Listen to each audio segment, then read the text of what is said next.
tarde a todos, a todas, prefeitos, prefeitas, vice-prefeitos, vice-prefeitas, assessoria, secretários municipais de assistência social, de áreas correlatas.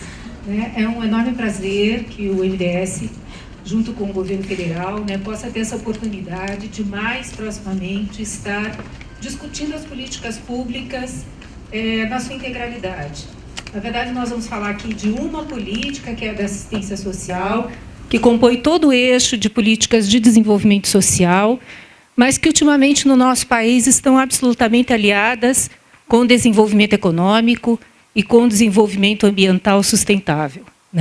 Nessa perspectiva que a gente vem fazendo essas discussões, e é nessa perspectiva que nós nos colocamos nesse evento e na sequência de outros eventos que acontecerão.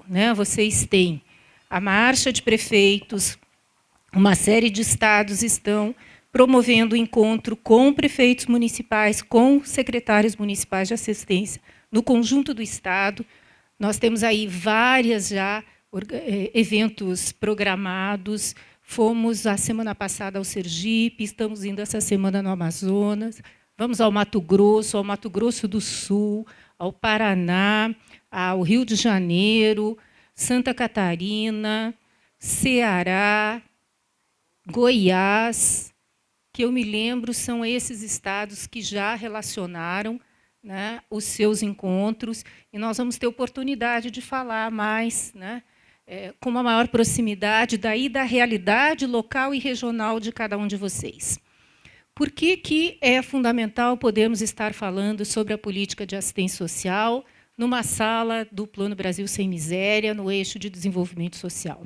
Porque essa política pública ela tomou uma nova roupagem já desde a Constituição Federal e vem galgando a sua responsabilidade, definindo as suas atribuições de uma forma muito específica. E com o Plano Brasil Sem Miséria, ela se tornou a política central que articula as demais políticas sociais e econômicas para o atendimento desse público em especial. Então, da sua característica primeira, na Constituição Federal, de ser uma política da Seguridade Social, junto com a saúde e com a Previdência, não contributiva, para ofertar um conjunto de serviços, programas, projetos e benefícios para a população em situação de vulnerabilidade e risco, e, a partir de 2005, num sistema único de assistência social, que requer uma profissionalização, que requer uma organização, que requer uma oferta qualificada e que requer um impacto na qualidade de vida da sua população e dos seus atendidos, mudando completamente aquela imagem anterior de que tudo que é para pobre, que as outras áreas não dão conta, é de responsabilidade de assistência, ou de que nós atendemos segmentos, criança, adolescente, idoso. Já em 2005, ela foi estruturada num formato de um sistema que, para ter uma correlação com o da saúde. Nós temos um Sistema Único de Assistência Social que funciona muito parecido com o Sistema Único de Saúde. Os municípios organizam os seus serviços, recebem financiamento continuado fundo a fundo, tem um conjunto de ações de responsabilidade para prestar, tem equipamentos públicos de referência, tem uma equipe técnica, mas, muito mais do que isso, tem uma oferta qualificada que atende às demandas destas populações lá na ponta, e isso só pode ser feito em rede. Então, tem aqui embaixo uma lei que, em 2011, a presidenta Dilma sancionou, instituindo esse sistema em lei federal e compondo a Lei Orgânica de Assistência Social. Se você puder passar, o próximo, por favor. E esse sistema ele tem um conjunto de equipamentos públicos, que vocês já devem ter ouvido falar, dos CRAS, dos Centros de Referência de Assistência Social, que atendem famílias em situação de vulnerabilidade, dos CREAS, que é um serviço especializado para situações de risco com direitos violados, e dos centros para a população de rua. Esses equipamentos são essencialmente públicos, coordenados, geridos pelas prefeituras, com cofinanciamento do governo federal, e vários estados já fazem isto. E lá dentro há um conjunto de serviços que podem ser prestados diretamente pela prefeitura ou em parceria com as organizações não governamentais. Por favor. Então, se imaginou, né, uma unidade, né, estão aqui todos os nossos serviços e os nossos equipamentos. Nós, a partir deste ano, em conjunto com a saúde, além desses 3 que eu já mencionei, também estamos desencadeando a implantação de centros-dia para pessoas com deficiência, junto com o SUS, o Sistema Único de Saúde, que é o atendimento durante o dia das pessoas que têm um nível de dependência que ainda podem se deslocar das suas casas, que recebem esse atendimento integral e que à noite voltam para suas famílias. Nós sabemos que temos que começar a pensar isso também para os idosos, né? Porque a nossa sobrevida está aumentando e, em 2025, nós teremos já um número de idosos maior do que o número de crianças e adolescentes em nosso país, e, portanto, temos que começar já a nos programar, né, para que estas ações públicas sejam ofertadas nos tempos devidos.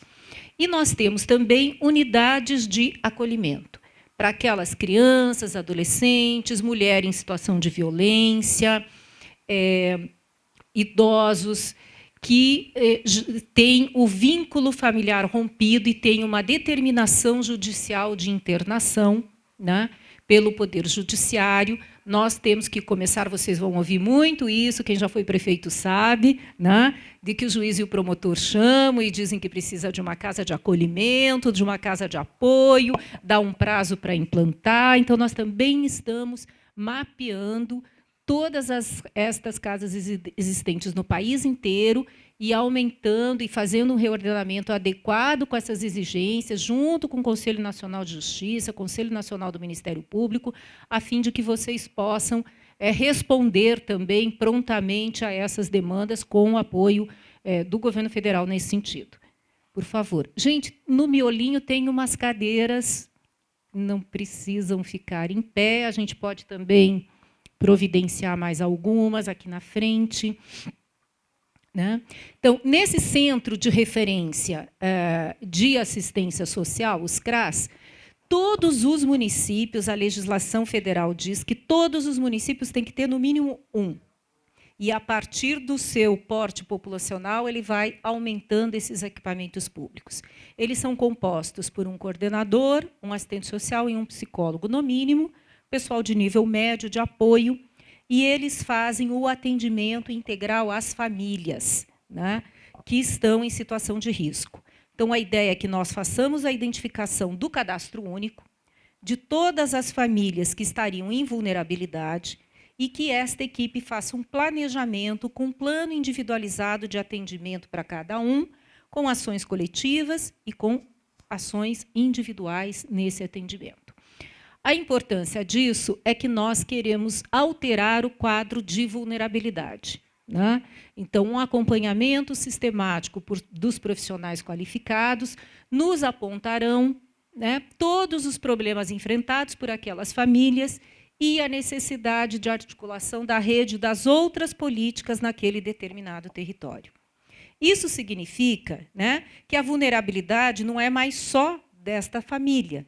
Ela tem dificuldade de acesso a serviços, de acesso a direitos, de ter renda, por um conjunto de situações a que ela foi exposta e a vulnerabilidades que ela foi exposta. Então, tem fragilidades da própria família que serão tratadas e tem fragilidades do território onde elas se encontram. Não tem saneamento básico, não tem habitação, tem escola suficiente, não tem qualificação profissional. E esse planejamento, retirado todos esses indicadores do cadastro único, porque vocês vão verificar, quem ainda já não se teve um olhar mais detalhado no cadastro, há uma série de indicadores sociais do perfil de cada membro da família até o conjunto de ofertas de serviços públicos e de acesso desta população e de documentação que o cadastro levanta. Então, as equipes elas são orientadas para fazer esse diagnóstico, para identificar as famílias para serem acompanhadas, para iniciar esse tipo de atendimento e para trazer para a prefeitura e para as demais secretarias estas demandas em cada uma das áreas e como é que se organiza a alteração da vulnerabilidade de cada um dos membros, mas também dos territórios em que eles se encontram. Esse é o principal serviço de proteção e atendimento integral à família. Há um registro informatizado em que os técnicos preenchem desses acompanhamentos e, portanto, vocês também conseguem saber qual é a evolução deste atendimento e a alteração desses indicadores lá na ponta. Pois há um serviço de convivência e fortalecimento de vínculos para todas as faixas etárias. Podem ser programados de forma intergeracional ou específicos por ciclo de vida. 0 a 6, 7 a 12, 13 a 15, 15 a 17, idosos, pessoas com deficiência, o conjunto de famílias. São reuniões em grupo que se fazem e atividades lúdicas, de formação de cidadania, de participação da comunidade, de protagonismo, para estar desenvolvendo este aporte. E isso é muito importante, que nós estamos sentando com o MEC, e para o caso de crianças e adolescentes, junto com o Mais Educação. Então, o Mais Educação tem um rol de ofertas no período alternado da escola. Este serviço de convivência pode ser uma das ofertas, além das parcerias que vocês vão estabelecendo em cada uma das localidades, com as entidades não governamentais, com os clubes de serviço, dentro da própria escola, e com as outras políticas setoriais, né? Isso tem feito uma grande diferença, né? Todos esses serviços são preventivos para esta população. Para os municípios com uma área territorial acima de 700 km², ou com um grande número de comunidades tradicionais, além do cofinanciamento para esses equipamentos e essas equipes, cada serviço desse tem um valor de referência que todo mês é repassado pelo governo federal, né? Já explico como é que isso acontece. Além disso, para estes municípios que eu estava falando, nós temos ainda um adicional de cofinanciamento para o que se denominou equipes volantes. As pessoas pertencem a um CRAS, uma equipe técnica, mas há muito distrito no município, há muita comunidade ribeirinha, quilombola, indígena, ou é muito distante. Então, eles têm mais uma dupla de técnicos que recebe esse cofinanciamento e que se desloca até estas localidades para prestar o atendimento, eles não precisam vir ao centro da cidade. E para a região norte, alguns estados do Nordeste e Pantanal, nós também estamos disponibilizando, a partir de março agora, numa parceria de construção com a Marinha do Brasil, lanchas que levam as equipes até estas comunidades ribeirinhas, né? Como é que isto funciona? Por lei, todos os municípios têm que ter, no mínimo, um equipamento. Então, a todo início do ano, tem uma comissão intergestores tripartite, que tem representação do conjunto dos portes de municípios brasileiros por região do país, dos estados brasileiros por região do país e do governo federal. O governo federal faz um elenco de indicadores que justificam a implantação, número de famílias pobres naquela localidade, ausência de acesso a serviços públicos, uma série de indicadores sociais, né, que vão apontando a necessidade destas famílias terem esses acompanhamentos. E define com esta comissão os critérios de implantação e de expansão dos serviços. Faz uma listagem por ordem hierárquica, com o indicador maior ao menor. Essa listagem vai para a internet, é socializada, publicizada. Os municípios preenchem, também por um sistema informacional, um aceite da implantação dos serviços que traz todas as exigências que ele precisa cumprir, ter espaço físico adequado, qual é o espaço, qual é a equipe técnica que precisa ser contratada, e, a partir da implantação, do aceite, o município automaticamente, até o dia 10 do mês subsequente, começa a receber o cofinanciamento federal, com um valor de referência por tamanho de município, né? E mensal, não há mais convênio, não há mais projeto que vocês têm que encaminhar para a gente, né? Os serviços são estes, os municípios entram nos critérios, fazem o aceite pela internet, se comprometem a implantar, têm 6 meses para implantar, já recebendo o recurso, porque o recurso tem que viabilizar a implantação, e depois, se não conseguir implantar nos 6 meses, fazem uma justificativa e pode ser prorrogável por mais 6 meses. Né? Então, tem 1 ano para implantar este equipamento, que tem exigências mínimas de salas de atendimento, salas de atendimento individualizado, salas de atendimento em grupo, e os banheiros separados, as rampas, todos os acessos. Né? Nós temos um projeto arquitetônico, 3 modelos de projeto, também disponibilizados na internet, e fazemos também um cofinanciamento da construção. Né? Ainda num número muito inferior à necessidade, a gente sabe, mas existem 3 possibilidades de ter construção: com o próprio recurso do orçamento do governo federal, com emendas parlamentares para a construção destes equipamentos e com o planejamento das habitações de interesse social no programa Minha Casa Minha Vida, que também vocês podem indicar a localização de equipamentos públicos de assistência social numa legislação que saiu no final do ano passado. Né? Então, se vocês pensam já nesse planejamento, já colocam a unidade básica de saúde, a escola, a creche e o CRAS, ou o CREAS, ou Centro de População de Rua, isso já está autorizado também. Quando as construções são diretas nossas, é feito um termo de parceria com a Caixa Econômica Federal. Vocês recebem o dinheiro, o projeto disponível, se quiser utilizar, não é obrigatório, desencadeiam, né, todo o processo de construção, depois a Caixa vai dando as orientações, as vistorias, e a gente faz a liberação final do imóvel. Né? Nada impede que, enquanto está sendo construído, vocês aluguem um outro espaço ou funcionem num outro espaço e já usem o dinheiro do cofinanciamento desta implantação para esta atividade. Né? Por favor. E nós temos também um benefício de proteção, de prestação continuada, que é previsto já na Constituição, de 1 salário mínimo por mês para idosos acima de 65 anos e pessoas com deficiência num grau de dependência elevado, que não têm condições de subsistência por si só ou pela sua família.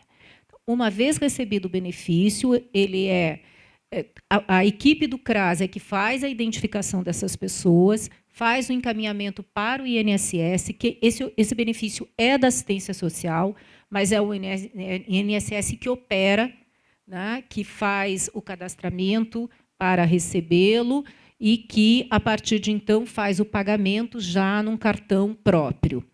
Em muitos municípios, a junção da transferência de renda do Bolsa Família e mais as aposentadorias rurais, mais as aposentadorias e este benefício, acabam girando e circulando, né, uma série de recursos financeiros que propicia o desenvolvimento daquela localidade, além de dar dignidade para aquele público que está efetivamente recebendo. Nós temos isso, todas essas informações por município, o tipo de público, o que mais que eles estão precisando, se estão sendo atendidos no sistema único ou não, se estão sendo atendidos pela assistência, pela saúde, se são analfabetos. Né? Há um programa de identificação de crianças na faixa etária escolar que estão fora da escola. Né? Todos os municípios devem fazer adesão a este programa BPC na escola, e o município recebe um recurso para aplicar um questionário, identificar as barreiras que impedem que essas crianças lá estejam, né? E depois isto deve ser negociado e viabilizado internamente no município, mas essa informação também vem para o governo federal para subsidiar a expansão dos ônibus adaptados para as escolas, do número de professores, do material, né, que precisa ser transcrito para estas pessoas com deficiência. Isso também vai balizando estas outras distribuições de apoio federal. Né? Hoje, 32% a média nacional de crianças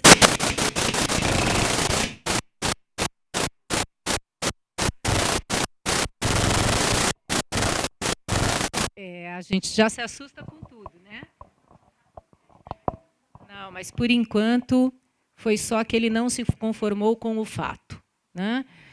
Nós ainda temos 32% de crianças e adolescentes em idade escolar, fora da escola, né, com deficiência, cuja deficiência permitiria este acesso. Então, algumas dificuldades, até mesmo compreensão da própria família, né, crença na condição e na capacidade dos seus filhos, ou infraestrutura que precisam ser adequadas, e a gente vai gradativamente levantando isso.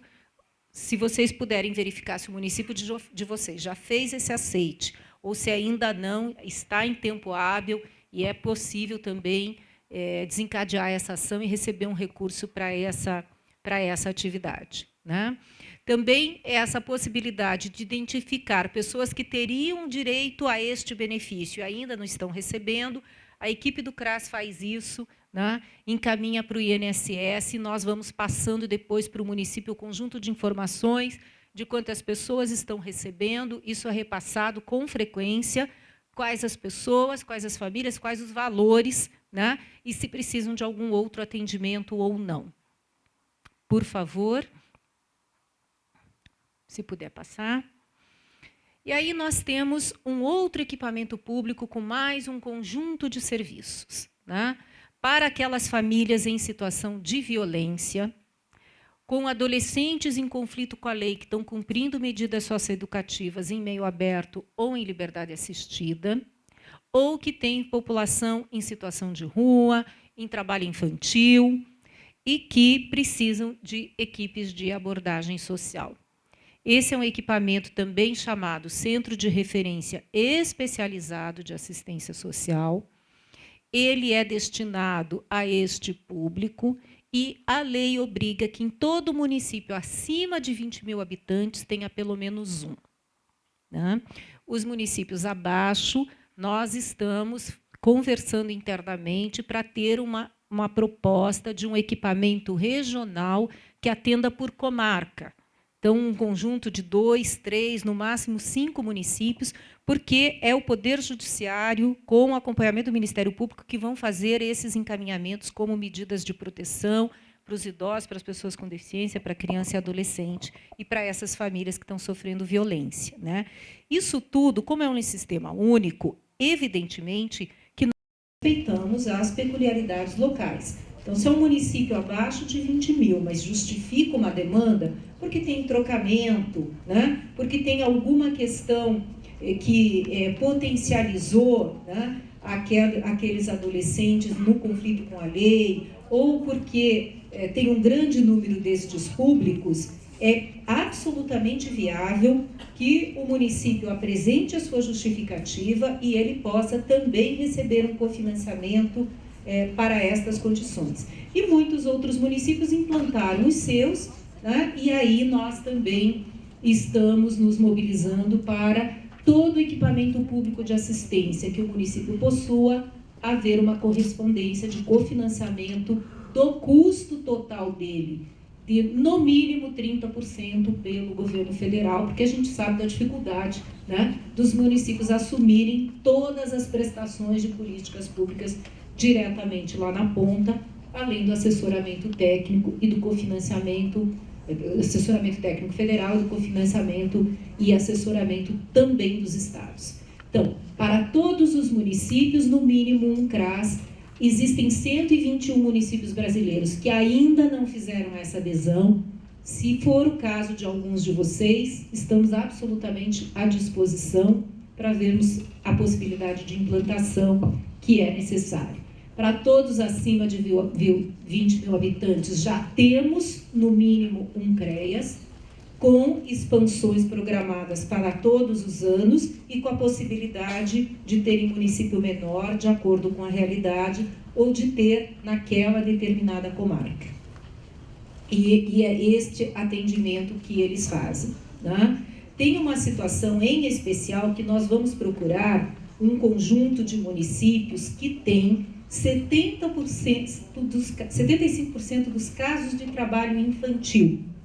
Nós, com o censo do IBGE, pode passar, por favor, com o censo do IBGE, fizemos um levantamento do conjunto de municípios que tem ainda um número de crianças e adolescentes trabalhando fora do que prevê a legislação, qual é a faixa etária, que tipo de atividade estão desenvolvendo que o município está. Então, nós vamos procurar, município por município, identificar esta situação e definir como a prefeitura, com a sociedade local, com o Ministério Público, com o Judiciário, a melhor forma, né, de atendimento a este público e eliminação destes postos de trabalho inadequados para esta faixa etária, com a implantação das nossas atenções e da educação e da saúde correspondentes, né? Esse movimento nós vamos desencadear a partir de abril desse ano, então muitos de vocês também serão procurados. Nós temos um outro conjunto de equipamento público que é para atendimento à população em situação de rua, chamado Centro POP, né? Centro de Referência para a População de Rua. Hoje eles estão em municípios acima de 200 mil habitantes pelo volume. Nós estamos já estudando critérios para os municípios acima de 100 mil e, claro, sempre a possibilidade de ampliar para aqueles que têm uma demanda e que comprove. Todas essas ampliações funcionam na mesma sistemática que mencionamos.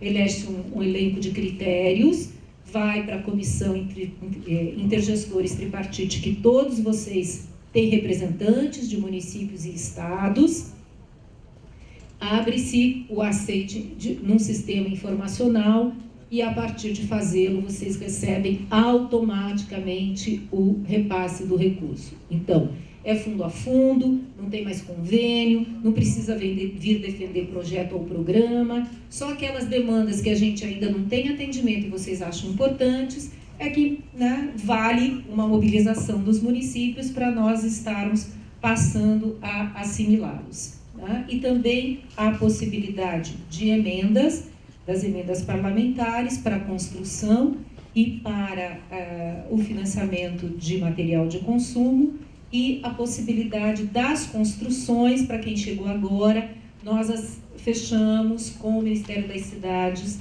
o Ministério da Saúde, Educação e da Assistência Social. Todos os seus equipamentos públicos podem ser previstos nos planos, no planejamento das habitações de interesse social pelo programa Minha Casa Minha Vida, construído através, né, desta possibilidade. Pois não, e depois dos serviços de acolhimento, que nós já mencionamos muito rapidamente, e que tem várias modalidades, né, de casa-lar, de abrigo, de casa de passagem, para a pessoa com deficiência agora, residências inclusivas, para tirar daqueles grandes setores de acolhimento para a modalidade de casas também, e serviço de atendimento em república para maiores de idade, né? E todos os municípios teriam que ter uma referência dessa, pelo menos por comarca. Isso nós estamos sentando com o Conselho Nacional de Justiça e Conselho Nacional do Ministério Público, e vocês também vão ter a informação da ampliação do cofinanciamento federal para todas as vagas de crianças e adolescentes que estão numa pesquisa realizada pelo Ministério, e para esse reordenamento das vagas para a pessoa com deficiência, e também para a população de rua. Os municípios também já foram informados, já tiveram prazo de fazer o aceite ano passado. Nós vamos ampliar o número de vagas todo ano, no começo do ano, e depois na metade do ano se levantam esse conjunto de indicadores e se estabelecem as expansões de cofinanciamento federal para os municípios. Por favor.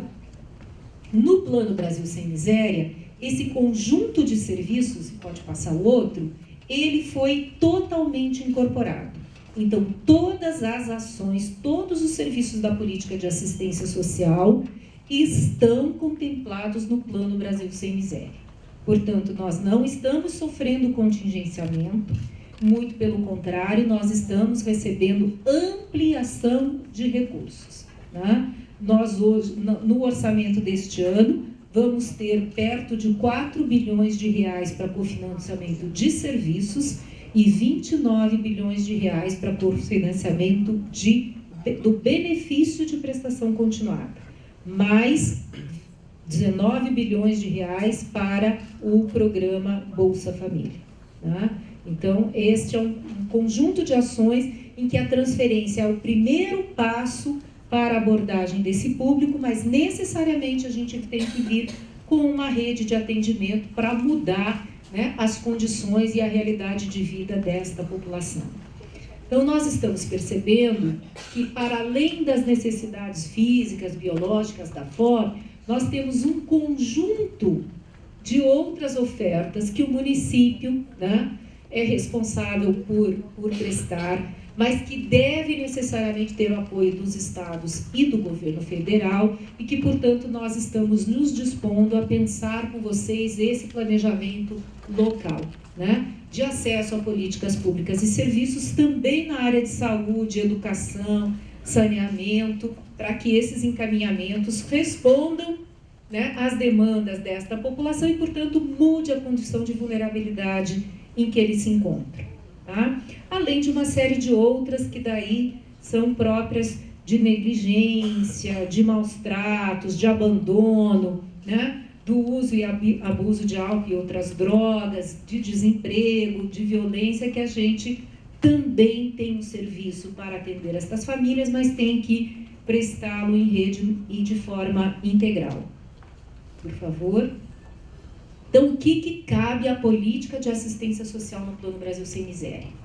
É esta política que faz a identificação lá no município, com a leitura do cadastro e um conjunto de outros bancos de dados e sistemas de informação de âmbito federal, e que este grupo da assistência social recebe, né, com uma certa periodicidade, às vezes é mensal, bimestral, semestral, às vezes é anual, mas que terá lá na ponta, estes dados estão disponíveis. Se vocês tiverem dificuldade, é só nos acionar. Nós estamos aqui na frente também, com uma sala de atendimento individualizado, com os dados de todos os municípios, indicadores sociais, conjunto de serviços, cofinanciamento federal que vocês recebem, recursos disponíveis de todos esses níveis de emendas ou de serviços continuados, de benefícios, repasses transpassados e saldos nas suas respectivas contas. Então, vocês podem receber individualizado um kitzinho com as orientações também mais pormenorizadas que acharem importante, né? Mas a equipe de assistência vai ter estes dados, vai conseguir fazer essa leitura, vai trazer para o conjunto das outras áreas e pode ser pensado um planejamento integrado.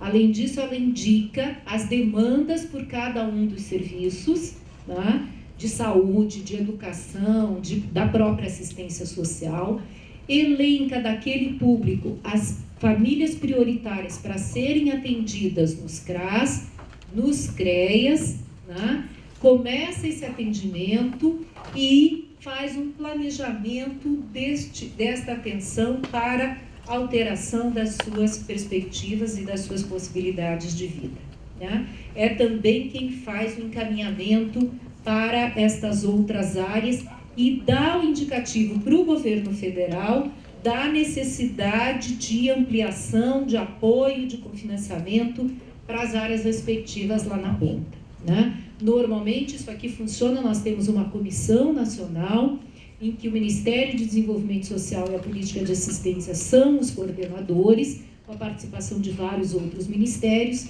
Na maioria de estados e municípios isso também está acontecendo neste formato, né? Há uma coordenação intersetorial, mas sob a responsabilidade da área de assistência social. Então, aqui, todos os nossos serviços, equipamentos e possibilidades de identificação que nós chamamos de busca ativa. O Plano Brasil Sem Miséria tem 3 eixos, né? Através do cadastro destas equipes da assistência social, das equipes volantes, nós identificamos esse público, preenchemos no cadastro. Uma vez no cadastro, eles têm acesso à renda ou ao benefício de prestação continuada ou à aposentadoria, se faz um encaminhamento para o conjunto de serviços de todas as redes. Por favor, fiquem à vontade para passar. E também há um plano de capacitação continuado com módulos à distância e módulos presenciais que vão começar agora a partir de março, numa parceria com as universidades. Foi habilitada uma rede de 101 universidades no país inteiro, entre públicas e privadas, que vão estar desencadeando, os estados estão coordenando isso.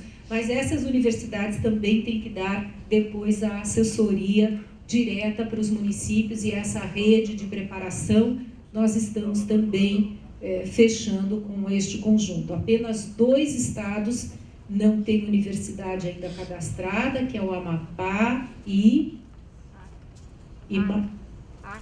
Acre, porque as universidades federais não têm o tempo hábil de avaliação do MEC, né? Mas na sequência, e daí não é obrigatório pegar só a universidade do estado, vocês vão poder selecionar, uma vez habilitadas, elas entram numa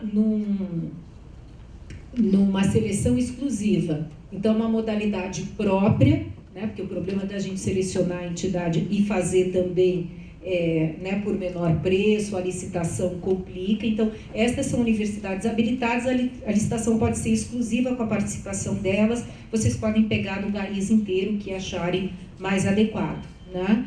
E um setor que nós denominamos de vigilância social, que é quem recebe estas informações do município e faz a leitura desses indicadores.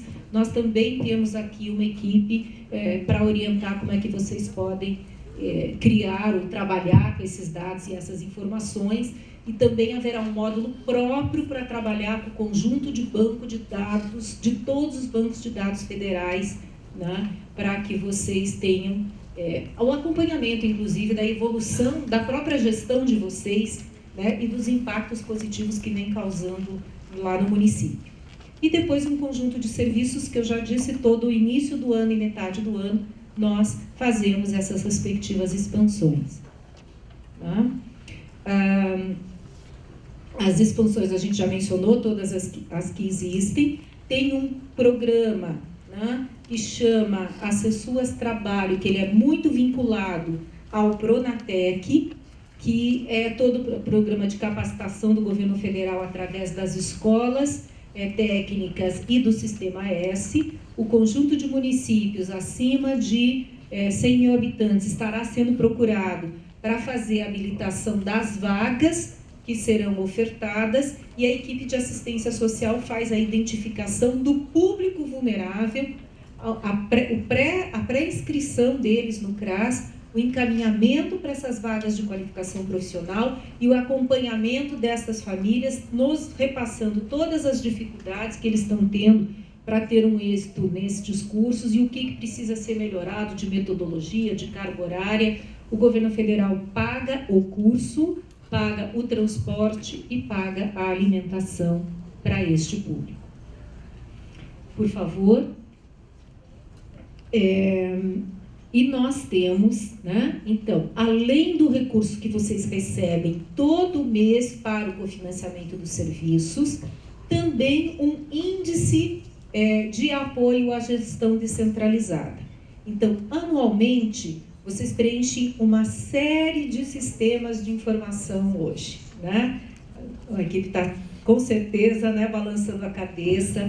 Isso parece um trabalho, uma tarefa, mas, na verdade, é uma forma de planejamento bastante inteligente, né? Além do cadastro, nós temos vários sistemas de informação sobre a estrutura e o funcionamento da gestão municipal na área de assistência social, sobre a secretaria, o conselho, o fundo, o plano e o conjunto de entidades não governamentais, estrutura física, serviços prestados, equipe de recursos humanos e cofinanciamento do município, dos estados e da União, né? Então, ele se chama Censo SUAS. E todo ano nós temos essas informações atualizadas. Este censo dá um índice por município. E de acordo com esse índice, além do recurso para serviços, vocês recebem também um recurso para o aprimoramento da gestão. Os de serviço podem ser gastos em manutenção e em até 60% em pagamento de pessoal do quadro próprio que estão atendendo lá na ponta dos serviços. Paga ou uma bonificação ou um percentual do salário e pode pagar os encargos correspondentes a este público, né? Quadro próprio para nós pode, desde que tenha passado por uma seleção. Pode ser estatutário, ser elitista, né? Mas que tenha passado por um processo seletivo. Isto também nós conseguimos a partir de 2011, porque a Constituição veda pagar pessoal de outra esfera de governo, só permite para a educação, para a saúde e agora para a assistência social nessa proporção. Se tiverem dúvidas, nós estamos com toda a nossa equipe do Fundo Nacional de Assistência Social aqui, para também prestar todos os esclarecimentos, como é que isso entra na previsão, como é que entra no orçamento, que tipo de gasto pode ser feito. E este IGD, ele é passível de ser gasto com tudo que aprimora a gestão. Qualificação de pessoal, contratação de consultoria, de pesquisa, aquisição de equipamentos públicos, né? De carros, de equipamentos de informática, de móveis para a estruturação dos serviços. Então, vocês planejam com o que vão gastar, se não custeio em capital, preenchem um plano, que agora em março vai ao ar, o Plano de Ação 2013, o município diz, com o recurso federal, o que ele vai fazer, aonde que ele vai gastar, e no final do ano, no início do ano subsequente, preenche um relatório de gestão, que é a prestação de contas de vocês. Então, as nossas relações são todas hoje informatizadas, né? E vocês fazem o planejamento por este sistema, a prestação de contas por esse sistema, e as adesões das ampliações dos serviços, as matrículas nos seus cursos de capacitação e vários módulos de capacitação à distância também. Por favor. Né? E no plano mesmo, como que a assistência social opera? Ela opera com esse setor de vigilância social que vai trabalhar os indicadores, ela opera acompanhando diretamente as famílias e ela opera encaminhando para acesso a benefícios, transferências de renda e ações de outras políticas públicas. Por favor. Tá? Então, aqui, como é que se propõe a fazer tudo isso? Tá? Nós fazemos uma busca ativa com vários parceiros, tá? Fazemos essa identificação, fazemos os encaminhamentos, uma parte dessas informações vem para o governo federal, isso vai subsidiar os critérios de partilha de recursos e de expansões, né? Mas isso vai organizar o atendimento lá na ponta também, e este fluxo nós trabalhamos bastante depois nas nossas capacitações com as equipes técnicas. Por favor, tá? Aqui todo o acompanhamento familiar, que ele acaba sendo em grupo ou individualizado, né? E faz um plano deste acompanhamento e faz uma série de oficinas. As equipes também recebem estas orientações, por favor. Né? Todas essas nossas... Isso, não, pode passar, né? Todas as nossas áreas, né? Fazem a busca ativa para quem não está cadastrado no cadastro único, fazem a busca ativa para quem está em descumprimento de condicionalidade e corre o risco de perder a transferência de renda, fazem de crianças e adolescentes com deficiência que estão fora da escola para receberem o benefício, para entrarem na escola, fazem de pessoas que têm direito, o perfil do benefício de prestação continuada e ainda não estão recebendo, fazem de toda a população, crianças e adolescentes em trabalho infantil, um cadastro específico também para a população de rua, um cadastro específico para as populações tradicionais e para os beneficiários do BPC.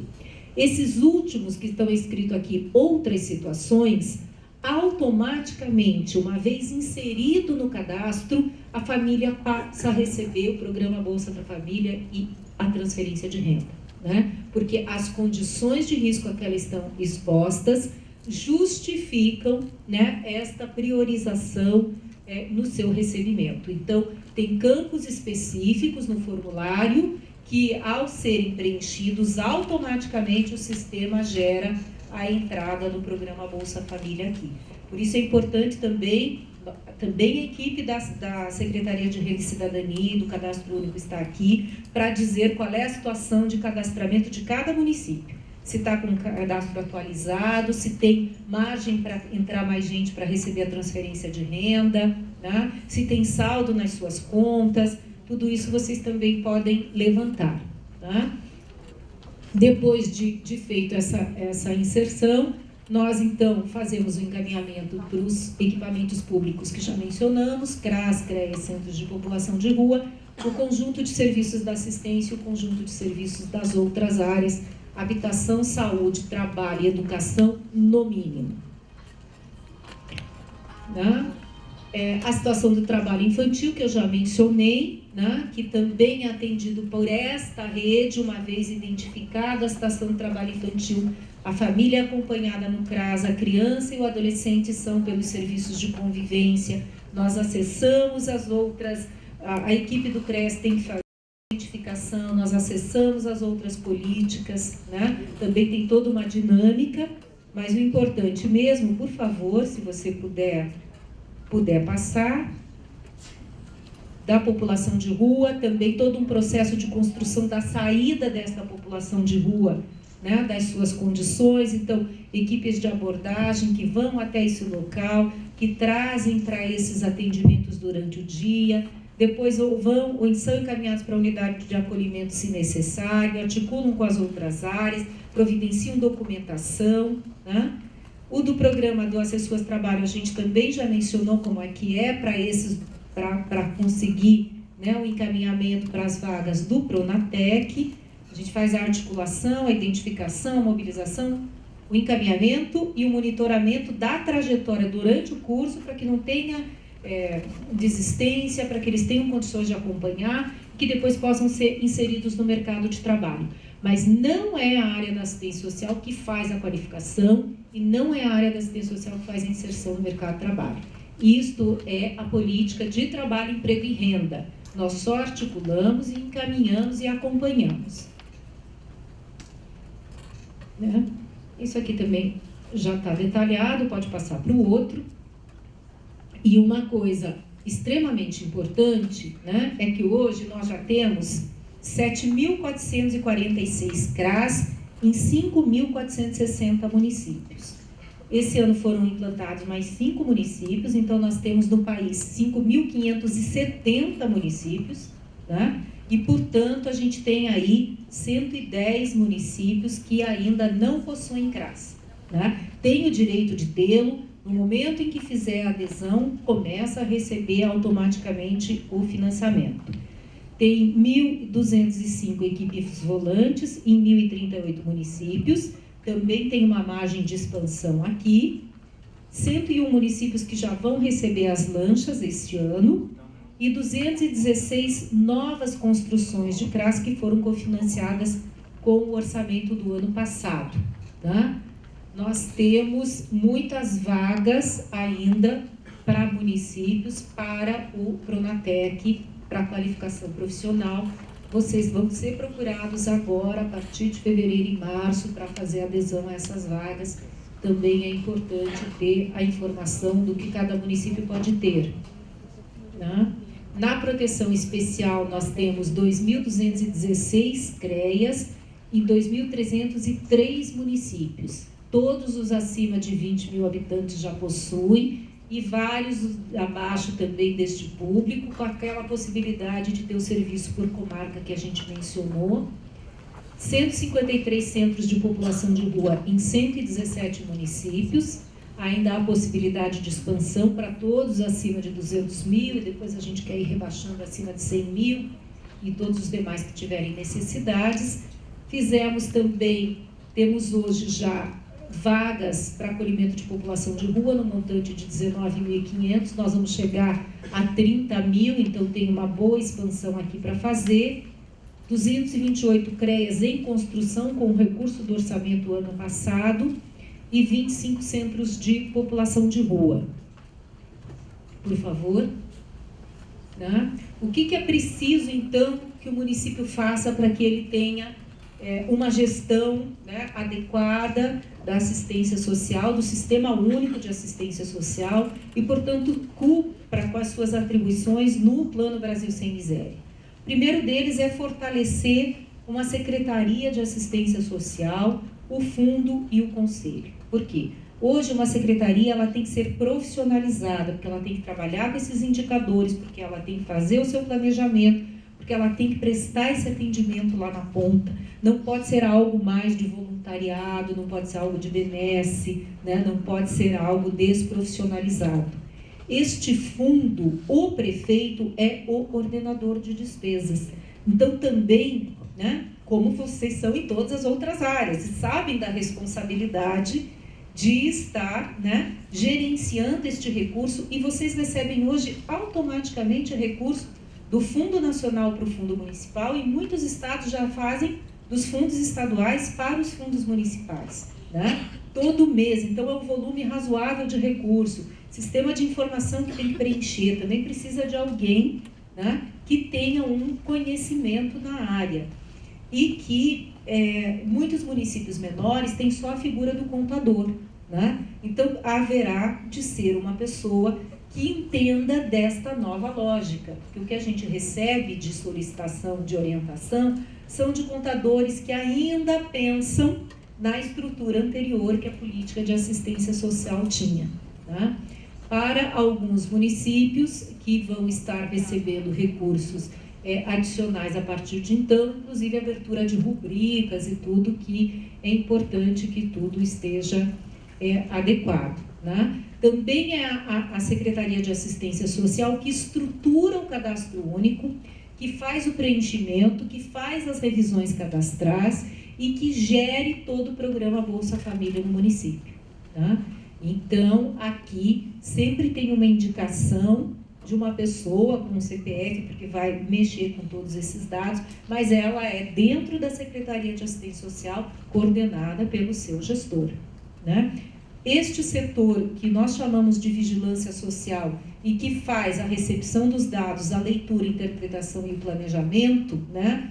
Nós temos vários módulos de qualificação e de formação aqui, mas o município tem que ter, pode ser um setor, pode ser uma pessoa, né? Mas necessariamente ele tem que preencher todos esses sistemas e desencadear estas ações. A implantação dos equipamentos públicos que a gente já mencionou, CRAS, CREA, Centro Pop, Centro Dia, abrigos, os concursos públicos e a composição das equipes na modalidade de estatutário ou CLTista, para que vocês também possam usar os recursos repassados para pagamento desse pessoal em até 60%, né? Os nossos cursos de capacitação, a gente pede o apoio para vocês liberarem as respectivas equipes para poderem cursar ou à distância ou presencial, né? E o fortalecimento da parceria com as demais secretarias numa atuação em rede, com a saúde, com a educação, com o trabalho, né? E com a habitação. Sem estes acordos do atendimento integral a esse público, a gente não muda a condição de vulnerabilidade, não muda a realidade lá na ponta, né? E não torna o município melhor, mais justo, mais equitativo, com maior desenvolvimento, que é o anseio de todos nós que estamos aqui, de muitos nossos que ficaram lá desenvolvendo esse trabalho, né? E, assim, nós gostaríamos imensamente, nós temos ainda mais um tempinho aqui no auditório, nós estamos deixando meia hora para poder tirar as dúvidas. Estamos aqui com todos os nossos diretores da Secretaria Nacional de Assistência Social à disposição para atendê-los, para tirar as dúvidas, para tirar os dados individualizados de cada um dos seus municípios, né? Não só hoje, nesses 3 dias de evento, mas nós vamos ter encontros do colegiado de gestores municipais de assistência social por região do país, né? Então, todas as regiões da região sul, em Foz do Iguaçu, depois do Carnaval, 19 e 20, e, na sequência, todas as semanas do mês de março, cada vez em uma região, a região Nordeste já ocorreu, mas tem a região Sudeste, que vai ser em Belo Horizonte, a região Norte, que vai ser em Belém, e a região Centro-Oeste, que vai ser aqui numa cidade do interior de Goiás. E nós teremos um encontro nacional de gestores na cidade de São Paulo, nos dias 22, 23 e 24 de abril. Para todos esses encontros, nós temos oficinas presenciais palestras e todas as nossas equipes também com conjunto de dados e informações. Né? Claro que é mais difícil a presença do prefeito, mas a presença do secretário é absolutamente necessária. Nós esse ano teremos conferências de assistência social em todos os municípios, em todos os estados e aqui a nacional, que é em dezembro, aqui em Brasília. Todos vocês estão convidados, mas terão que também desencadear a conferência municipal nos seus municípios. Nós também encaminhamos material e produções, vamos em todas as estaduais, lá são feitas novamente as oficinas, na nacional também, e particularmente esse ano teremos no mês de outubro uma conferência global com os 193 países que assinaram a Convenção da OIT contra o trabalho infantil, sediada aqui em Brasília, dos dias 8 a 10 de outubro, e pretendemos até lá mostrar pelo menos a nossa proposta de enfrentamento dessa questão e com certeza vamos procurá-los para esta parceria, né? Então, por hora, eu gostaria de agradecer imensamente a presença de todos, colocar a Secretaria Nacional de Assistência, o nosso conselho, o nosso fundo, a nossa equipe inteira, o Ministério de Desenvolvimento Social à disposição. Nós estamos tendo ainda falas em outros espaços, se vocês quiserem tirar outras dúvidas, as nossas salas de atendimento individualizado e ainda também faríamos parte das apresentações do Plano Brasil Sem Miséria, amanhã de manhã pela ministra Tereza Campelo, estaremos lá também, e do Plano de Enfrentamento ao Crack no dia 30, numa mesa às 2h da tarde, também com as atribuições da área de assistência social, né? Agora, se vocês quiserem tirar dúvidas, se pronunciar, por favor, nós estamos também com muita ânsia de podermos trocar as nossas experiências e eu agradeço a oportunidade.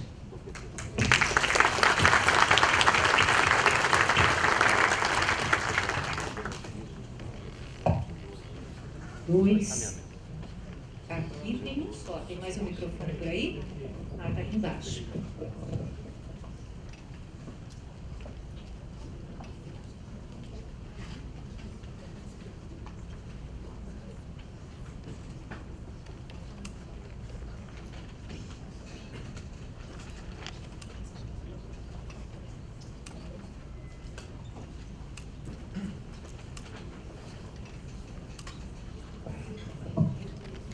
Bem, boa tarde.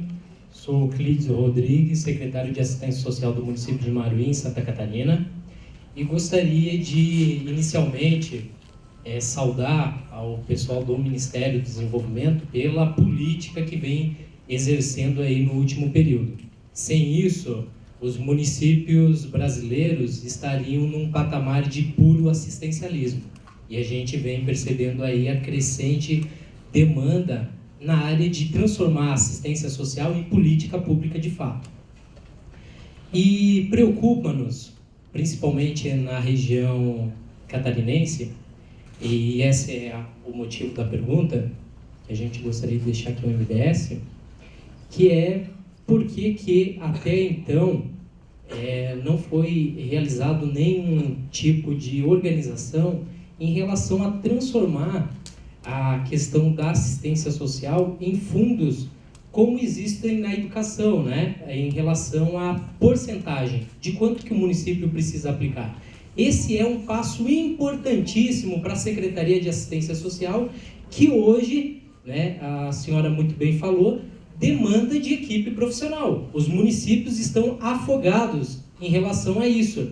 E alguns gestores públicos veem assistência social como a cara do assistencialismo de 10, 15 anos atrás. Então, eu gostaria de fazer essa pergunta em relação ao que o MDS, se o MDS está pensando em relação a isso, para passar para vários companheiros, e se não houver isso, seja proposições aí das conferências, né, municipais, regionais e propriamente da Conferência Nacional defender isso, que hoje exista um valor X que os municípios precisem aplicar. porque senão as secretarias, os secretários vão sempre estar fadados ao fracasso nessa árdua tarefa de desenvolver inúmeras políticas públicas de inclusão social. Obrigado.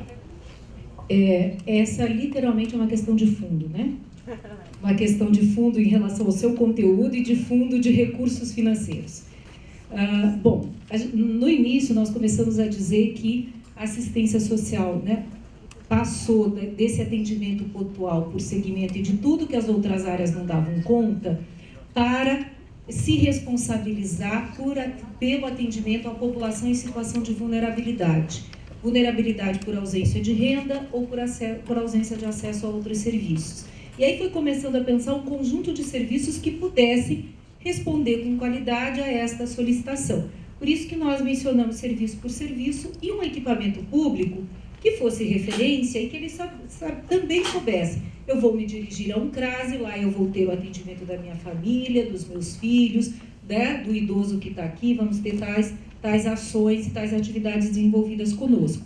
Este foi o entendimento. Para isto, é preciso realmente que o município comece a estruturar a sua rede própria, de parceria com as entidades e as suas equipes. Já em 2001, desde 2001, tem um projeto de lei no Congresso tramitando, indicando que, no mínimo, 5%, né? Não, no mínimo não, que até, né, que 5% do orçamento do município deveria estar vinculado com os gastos da política de assistência social. Essa é uma discussão difícil de fazer no Congresso. Se nós formos consultar aqui, uma parte da plenária é favorável a ter recurso vinculado, uma parte da plenária é desfavorável, né? Porque diz que engessa a possibilidade de planejamento lá na ponta.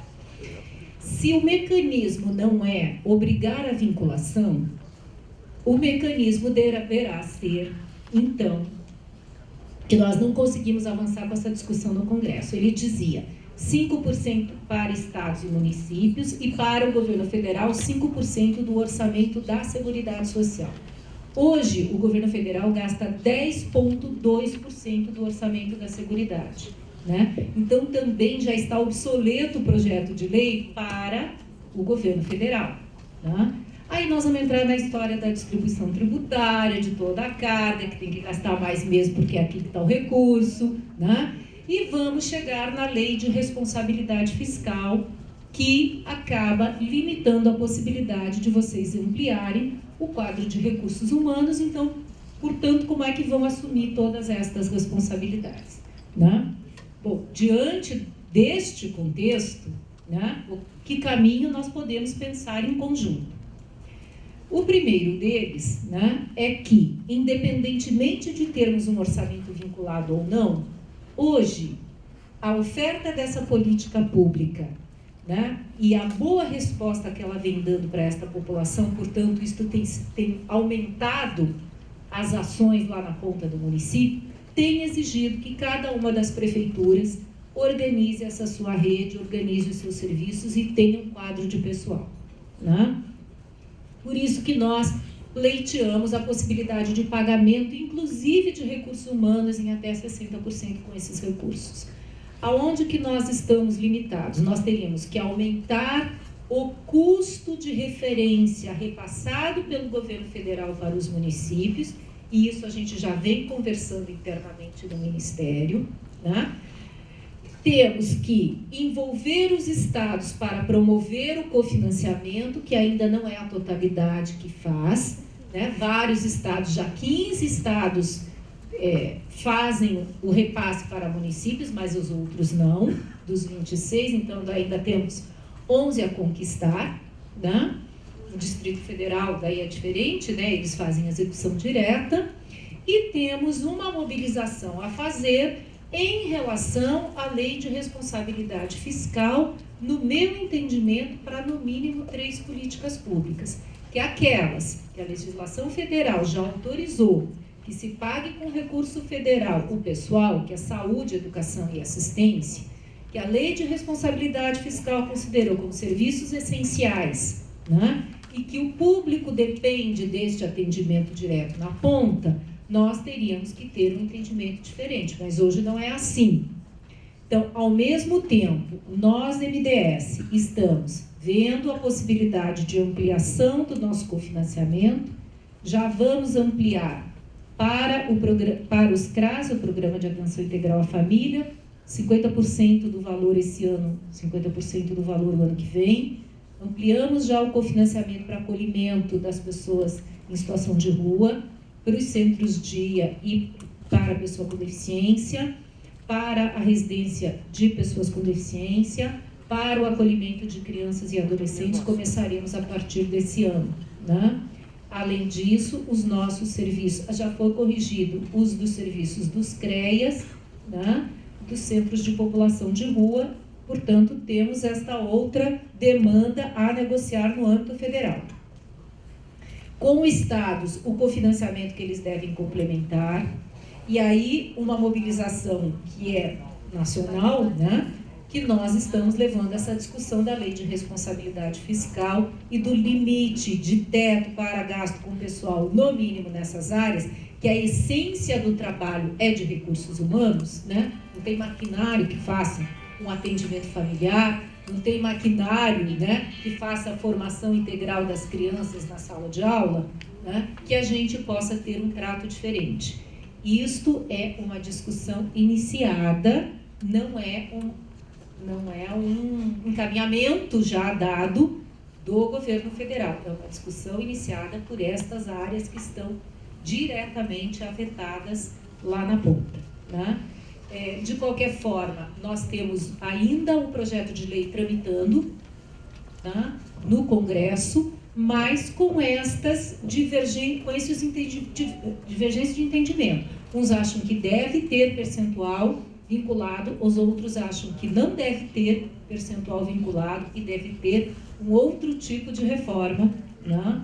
E aí vocês, à frente de prefeitos, né, à frente de municípios, têm trazido essa discussão de forma bem veemente aqui no governo federal. A gente tem não só acompanhado, mas tentado responder positivamente a essa demanda de vocês, a essa agenda de vocês. Não sei se deu para entender. Eu sou Regina, do Espírito Santo, secretária de Planejamento do município muito pequeno, e grande parte da minha pergunta já foi respondida. É a questão da coparticipação. Foi inteligente a pergunta do secretário, acho que é secretário, né, do Sul, e a minha preocupação também, e acredito que dos demais. A gente aplaude a criação dos programas do governo federal, mas vem enfrentando uma situação muito difícil com a contratação de pessoal, excedendo até o percentual que é permitido por lei. Nós assumimos recentemente com o município com um percentual de pessoal em 60%, e nós tivemos que demitir quase 200 funcionários. E como bancar esses programas todos se o Estado não faz a parte dele, não contribui com a parte dele?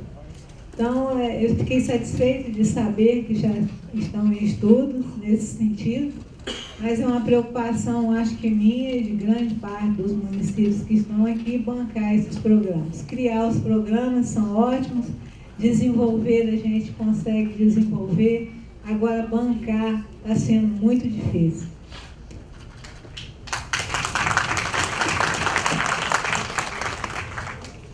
Essa mobilização que tem que ser de todos nós, né? Então é preciso que nos nossos espaços de organização e de participação política, nos nossos colegiados, nos nossos conselhos, nas nossas associações, a gente leve isso também, né?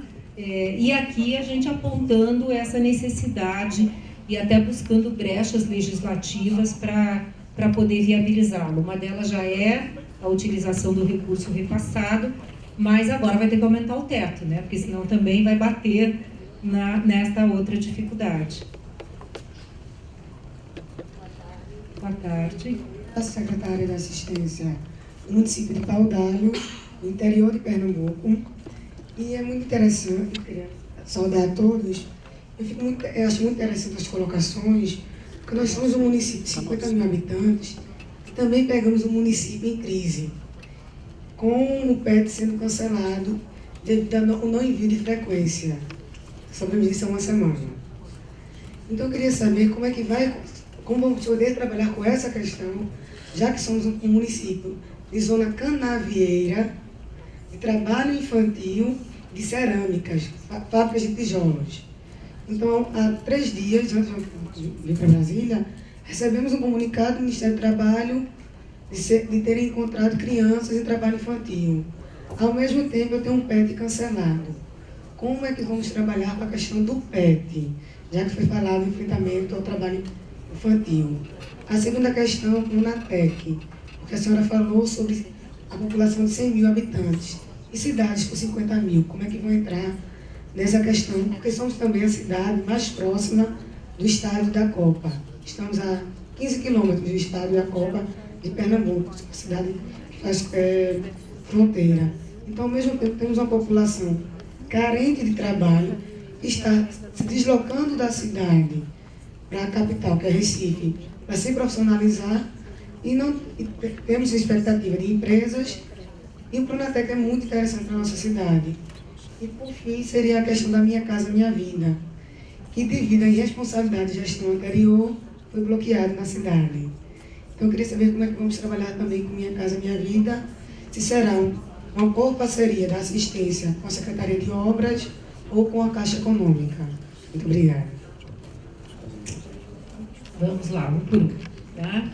Não só o PET, mas vários municípios, vocês vão se deparar com a situação de que chegaram lá, estava com prazo, um período até tal de fazer o aceite, não fez. Tinha que mandar as informações da frequência, não mandou. Tinha que comprovar a implantação do serviço, não fez. Então, se vocês chegarem no município e encontraram essa situação, por favor, encaminhem estas informações para nós, porque nós não sabemos se daí... se vocês não se manifestarem, a gente não vai saber se não estão se pronunciando porque realmente não querem, né? Não fiz o aceite de implantar mais um CRAS porque não posso, então é isso mesmo a decisão, ou se a decisão é outra. Qualquer alteração daquela situação que vocês encontrarem, nos comuniquem formalmente, né? Do PET, não encaminhou, não tem a frequência, está suspenso. Todos os nossos recursos do ano passado para cá, isso é importante mencionar como é que funciona. E se não cumpre alguma das exigências ou se tem alguma denúncia, as denúncias são apuradas, né? Os critérios são rodados, identificado que não está cumprindo, o prefeito, o gestor e o conselho municipal são comunicados e o recurso é bloqueado. Bloqueado por um prazo, repassadas as orientações do que ele tem que corrigir, e se num espaço de tempo, para cada programa é um espaço de tempo, por isso eu não vou dizer, normalmente ele é de 6 meses, né? Mas pode ser mais do que isso. Se não for cumprido, é que o recurso é suspenso, né? Ou se recebeu o recurso e não implantou o serviço no prazo determinado, o recurso fica ali bloqueado e quando é implantado, vocês voltam a receber. Não o retroativo, mas a receber a partir do momento que comprovou para frente.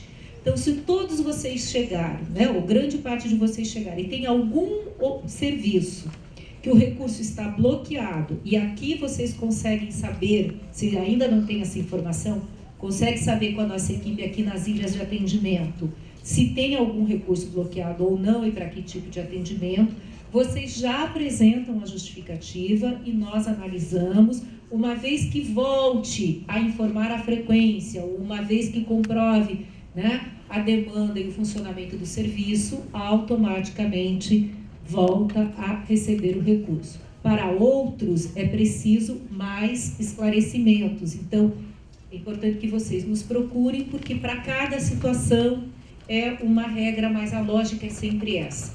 O recurso é bloqueado, vocês justificam, estabelece um prazo de tempo, uma vez resolvida aquela situação, volta a receber. Para os aceites, não. Quem não fez o aceite não entrou na expansão deste ano. Então é preciso esperar a próxima expansão agora. Não tem como automaticamente receber daquilo que não tinha ainda implantado no município. Aquilo que já estava em funcionamento e parou, sim, pode ser reposto. Isso que você perguntou do trabalho infantil, né? A segunda do Pronatec, o Pronatec está todo planejado para municípios maiores, mas também tem mesas aqui sobre o Pronatec e equipes de atendimento para aqueles municípios que vão ter uma grande obra, né, próxima, e que vão ter a necessidade de preparação da qualificação, também estão sendo diagnosticados individualmente. Então é importante que vocês se dirijam ali para a salinha de atendimento do Ministério do Desenvolvimento Social, né, e eles vão poder orientar nesse sentido. Em relação à Minha Casa Minha Vida, nós só temos, toda a negociação é feita direta com o Ministério das Cidades. O que nós temos, enquanto política de assistência social, no âmbito federal, é esta negociação da possibilidade de incluir, né, no projeto arquitetônico os equipamentos públicos e lá na ponta de identificar as famílias vulneráveis que seriam atendidas e, inclusive, as equipes do CRAS fazendo a preparação destas famílias para esse acesso à habitação, né? Mas a negociação da prefeitura é direto com o Ministério das Cidades. Não sei se respondeu, mas também nós estamos aqui todos os 3 dias, o dia inteiro. Então, fiquem à vontade. Boa tarde. Boa tarde. Fred Gadelha, Goiânia, Pernambuco, atual prefeito. Senhora Denise, através da senhora, quero dar boa tarde a todos os colegas e colegas aqui. E dizer que é muito importante essa iniciativa do governo federal em fazer um movimento como esse, principalmente para nós, prefeitos de primeiro mandato. Mas vai uma crítica construtiva. Há uma deficiência muito grande de recursos no município e o ideal seria que todo o nosso secretariado pudesse participar de um movimento como esse. Existem muitas pessoas, o poder público, a área pública, ela é muito carente de pessoas técnicas qualificadas, sobretudo nos interiores. E um movimento como esse poderia, e aí eu deixo a minha participação aí com essa dica, de descentralizar por estado ações como essa, para que nós pudéssemos fazer com que o nosso secretariado, algumas pessoas técnicas nós pudessem participar. Esse é meu sentimento de frustração hoje, de ter vindo só com uma pessoa, quando nós poderíamos ter aqui todo o secretariado e fazer um movimento maior. Eu creio que o Brasil ele só vai poder avançar e bem quando nós conseguirmos distribuir esse conceito técnico, esse conhecimento técnico, que por muitas vezes é centralizado pela deficiência que se tem em fazer uma logística melhor e chegar às unidades de direito. E isso eu falo pertencendo a uma cidade de 80 mil habitantes, que fica a 65 quilômetros de Recife e a 46 de João Pessoa. Daí você tira a criticidade disso, a dificuldade que é se ter profissionais qualificados para desempenhar cargos públicos. Essa é uma colocação. A outra, com relação ao Pronatec, eu cheguei na explicação, falou que os municípios a partir de 100 mil habitantes vão receber uma intervenção de vocês, vão ser procurados. Mas em municípios como o meu, que está passando por um processo de transformação profundo, e aí a área social é a área que mais sofre. Por quê? Vou explicar rapidamente. Nós estamos recebendo a Fiat de uma vez só lá, a CBVP, Companhia Brasileira de Vidros Planos, que é um polo vidreiro, e o polo farmacoquímico brasileiro, que é na Hemobras.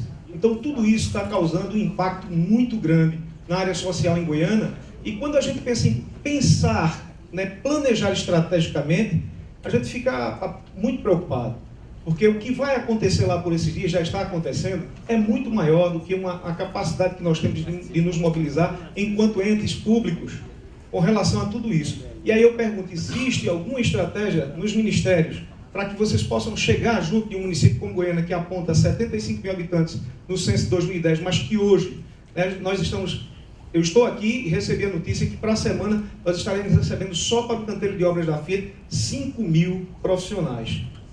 Imagine você o impacto que vai ser na minha cidade, e nós não temos de maneira nenhuma racionalmente como pensar desenvolvimento, ações estratégicas e gestão estratégica.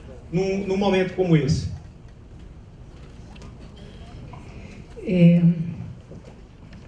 Realmente, e assim, a possibilidade de vários secretários participarem, né, nós estamos transferindo e seguindo realmente a sua sugestão, que é termos os encontros nos estados, porque são quase 5.600 prefeitos, mais vice-prefeitos, mais, né, vários secretários, às vezes o pessoal, né, presidente de câmaras e tudo tem vindo também. Então, esse evento é mais para dar a notícia geral e a possibilidade dessa parceria com o governo federal.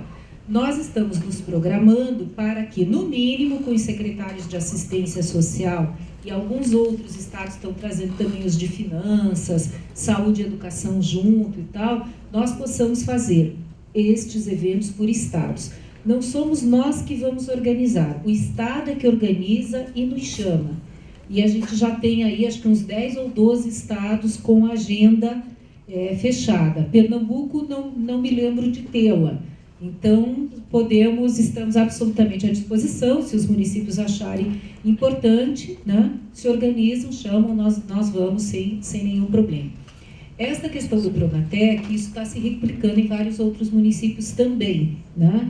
Eu sei que há já uma previsão do governo federal para onde o governo federal está desencadeando grandes obras, mas aonde o município mesmo, né, conseguiu a implantação destas áreas de desenvolvimento, é preciso que, nestes casos específicos, vocês procurem a equipe aqui do Brasil Sem Miséria, do Ministério do Desenvolvimento Social, setor da inclusão produtiva, do Pronatec, para poder trazer um pouco dessas realidades e analisar junto alguma possibilidade né?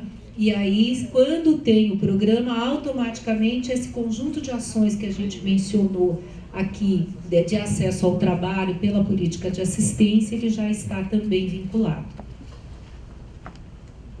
Estou sendo avisada pela organização que o nosso horário nesta sala encerra agora às 15h30, porque na sequência vai se falar sobre o Brasil Sem Miséria na área rural, é isso?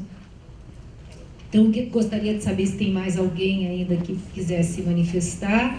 Relembrando que essa não é a nossa única mesa, amanhã de manhã nós estamos com a fala da ministra no Auditório Master de manhã, estamos com a fala nossa do Sistema Único de Assistência Social à tarde, aqui mesmo, no outro dia de manhã aqui, né? E todas as nossas equipes nas salas de atendimento. Então, por favor, não saiam daqui com dúvidas ou com sugestões não colocadas, né? Ou com dados e materiais que necessitem, porque nós estamos organizados para atendê-los ao longo desses 3 dias e nos demais, com certeza, lá na Secretaria. Mais alguém? Esses municípios pequenos, abaixo de 50 mil habitantes, por exemplo, a saúde a gente trabalha em forma de consórcio. É possível trabalhar também com assistência social através de consórcio e aí criar um fundo. Nesse fundo, o governo federal colocar a parte dele, os municípios colocar a sua parte e aí eleger o presidente do consórcio? É possível. É possível trabalhar em consórcio, é possível trabalhar em termo de cooperação, é possível trabalhar numa estrutura que vocês delimitarem de região, né?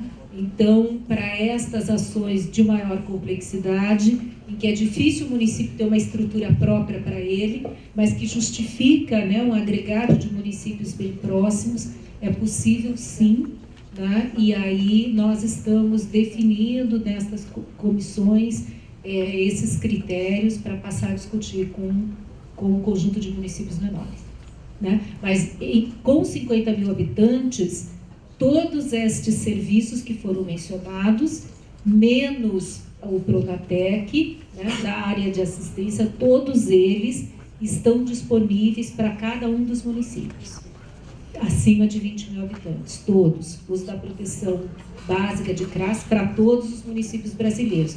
Mas se vocês acharem que não requer um equipamento exclusivo, é possível trabalhar em equipe, em consórcio. Boa tarde. Sou prefeito de São José da Varginha e foi dito que poderia se gastar, né, com os recursos oriundos do programa, 60% com pagamento do pessoal efetivo, né? Trata-se de programa, portanto, duração até certo ponto temporária, né? Muda o governo, extingue seus programas. Como fazer o concurso para efetivar esse pessoal, né? Porque, eu volto a dizer, muda-se os governos, né? E muda-se os programas. Então, é muito difícil para fazer o concurso público e efetivar esse pessoal para trabalhar nesses programas. Então, eu queria... Prefeito, acho que esse é o grande salto de qualidade que a política de assistência social deu. Não é mais programa, não é mais projeto, não tem mais convênio, o serviço é continuado. Então, independentemente de mudar o governo em 2014, necessariamente o Sistema Único está organizado para repassar para aqueles municípios que estão cumprindo as determinações, os critérios e as exigências, repassar automaticamente o recurso naquele valor que foi combinado com vocês, e inclusive permitindo esse pagamento, a lei federal já autoriza, né? Então, acho que este é o grande diferencial. Nós temos dois grandes diferenciais. Primeiro, definir qual é a responsabilidade da assistência social para com o público e não ter mais ações pontuais. E o segundo é transformar num atendimento continuado. O recurso é continuado, o serviço é continuado, e vocês têm o direito de cobrar judicialmente se isso não acontecer, né? Porque está agora na legislação federal. Tá? Então, nestas condições, claro que o valor, sim, nós temos que ir progressivamente aumentando, né? Tendo indicadores de correção. Mas o fato do repasse, se estiver atendendo, vai receber de forma continuada até o dia 10 do mês subsequente. Gente, realmente nós não vamos mais poder ficar nessa sala, né? Voltaremos amanhã de manhã, voltaremos na quarta de tarde e estamos no nosso espaço ali de atendimento individualizado, e será um prazer conversar com cada um de vocês. Muito obrigada.